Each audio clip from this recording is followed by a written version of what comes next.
പെർമുദയിലെ സുബ്ബണ്ണ നായിക്കിന്റെ കാർഷിക ജീവിതം കാർഷിക വൃത്തിയിലിറങ്ങുന്ന പുതുതലമുറയ്ക്ക് മാതൃകയും പ്രചോദനവുമാകുന്നു.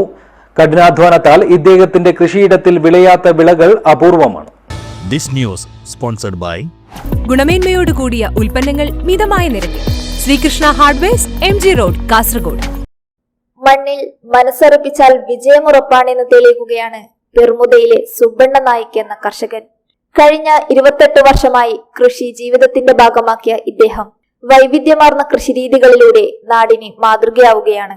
വെറുമൊരു തൊഴിലെന്നതിലുപരി കൃഷി നൽകുന്ന മാനസിക സംതൃപ്തിയാണ് തന്റെ ഊർജമെന്ന് ഇദ്ദേഹം സാക്ഷ്യപ്പെടുത്തുന്നു. നമ്മളെ ചക്ക 3-4 വെറൈറ്റി ഉണ്ട്.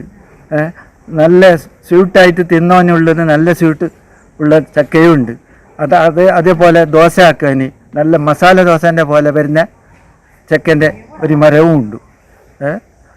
വേറെ ചോള ഇടാൻ മഴക്കാലത്തേക്ക് സ്റ്റോക്ക് ആക്കാൻ അത് ഉപ്പി ഇതിടുന്ന ചോള നല്ല ചോള ഉള്ള ചക്കയും 4-5 മരം ഉണ്ട് വേണ്ടി അത്ര. ഒറ്റവിള കൃഷിക്ക് പകരം വൈവിധ്യവൽക്കരണത്തിലാണ് സുബ്ബണ്ണ നായിക്കിന്റെ വിജയം. പേരയ്ക്ക, പപ്പായ, അനാർ തുടങ്ങിയ പഴങ്ങളും ചീര, വെണ്ട തുടങ്ങിയ പച്ചക്കറികളും മറ്റു സുഗന്ധദ്രവ്യങ്ങളും വിളഞ്ഞു നിൽക്കുന്ന തോട്ടത്തിന്റെ കാഴ്ച കണ്ണിന് കുളിർമയും മനസ്സിന് സന്തോഷവും നൽകുന്നതാണ്. നെല്ല്, കവുങ്ങ്, തെങ്ങ് തുടങ്ങിയ പരമ്പരാഗത കൃഷിയും ഇതോടൊപ്പമുണ്ട്. സുബ്ബണ്ണ നായിക്കിന്റെ തോട്ടത്തിലെ മല്ലികപ്പൂക്കൾക്ക് കേരളത്തിന് പുറത്തും വൻ ഡിമാൻഡാണ്.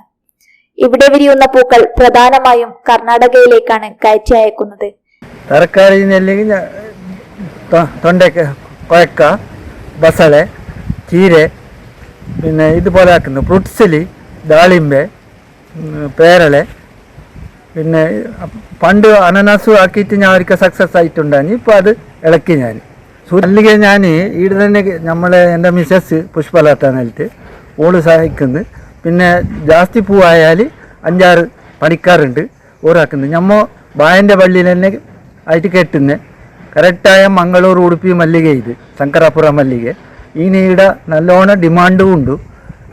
നമ്മളെ വീട്ടിൽ നിന്ന് തന്നെ ഈ ഏരിയത്തിലുള്ള സാധാരണ പെരള, ബദിയെടുക്ക, കുമ്പള, ഈല, ബായാർ, ഈലുള്ള സാധാരണ എല്ലാ ഫംഗ്ഷനും ഇവിടുന്ന് ബുക്കാക്കിയിട്ട് കൊണ്ടുപോകുന്നു.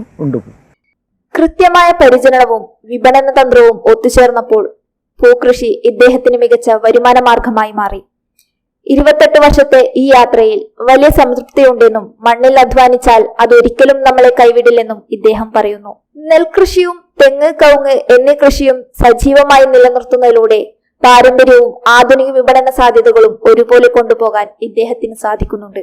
കൃഷി ഉപജീവനമാക്കാൻ ആഗ്രഹിക്കുന്ന പുതുതലമുറയ്ക്ക് വലിയൊരു പാഠപുസ്തകം തന്നെയാണ് ഈ കർഷകന്റെ ജീവിതം. News bureau, Uppala.